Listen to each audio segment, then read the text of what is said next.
सारे तीर्थ बार बार, गंगा सागर एक बार। मतलब ये है कि अगर आप गंगा सागर संगम में स्नान करते हैं तो 10 अश्वमेध यज्ञ और 1000 गाय दान करने के बराबर का पुण्य मिलता है। मकर संक्रांति के मौके पर हजारों लाखों श्रद्धालु गंगा सागर में डुबकी लगाते हैं। लेकिन क्या आपको पता है कि जिस गंगा सागर संगम की हम बात कर रहे हैं वो दरअसल है कहाँ? साथ ही इसका इतिहास और महत्व क्या है? दरअसल पश्चिम बंगाल के 24 परगना जिले में गंगा सागर संगम है।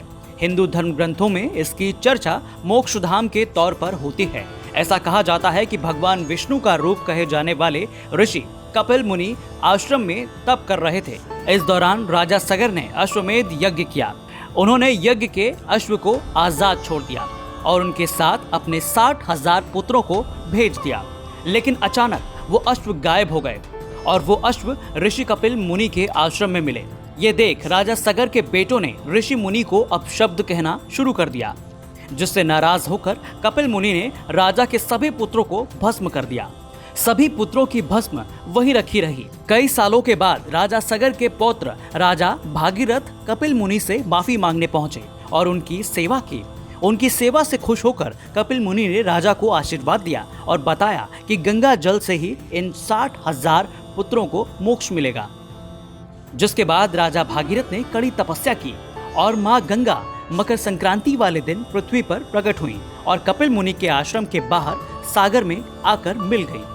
गंगा के जल से सभी 60,000 पुत्रों की भस्म को मोक्ष मिला। इसीलिए मकर संक्रांति के दिन गंगा स्नान और गंगा सागर में डुबकी को लेकर शास्त्रों में बड़ी महिमा बताई गई है।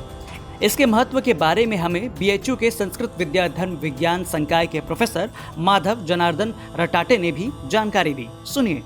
गंगा सागर का जो महत्व है, वहाँ स्नान करने का महत्व है। वहाँ पर पितरों के लिए श्राद्ध करने का भी बड़ा महत्व है। वहाँ श्राद्ध करने से पितरों को अक्षय तृप्ति प्राप्त होती है, ऐसा कहते हैं। फिर वहाँ पर दान धर्म जो भी वहाँ कार्य किए जाएं, जो भी पुण्य कर्म वहाँ किए जाएं, वो सब अधिकाधिक फल देने वाले होते हैं, ऐसा शास्त्रों में पुराणों में कहा गया है। और विशेष रूप से जो पर्व आते हैं, जैसे संक्रांति का पर्व है या फिर ग्रहण पड़ते हैं, सूर्य ग्रहण, चंद्र ग्रहण, इन सब पर्वों पर अमावस्या, पूर्णिमा, माघ, कार्तिक, इन सब महीनों में जो मुख्य पर्व आते हैं, पूर्णिमा आदि, उन पर्वों पर इस गंगा सागर संगम में स्नान करने का विशेष फल मिलता है, विशेष महत्व है। आपको बता दें कि गंगा सागर में एक बड़े मेले का आयोजन भी होता है। इस मेले का नाम भी गंगा सागर मेला है। ये मेला पश्चिम बंगाल में होने वाले सबसे बड़े मेलों में से एक है। सीएम ममता बनर्जी का इस मेले पर हमेशा ध्यान रहता है।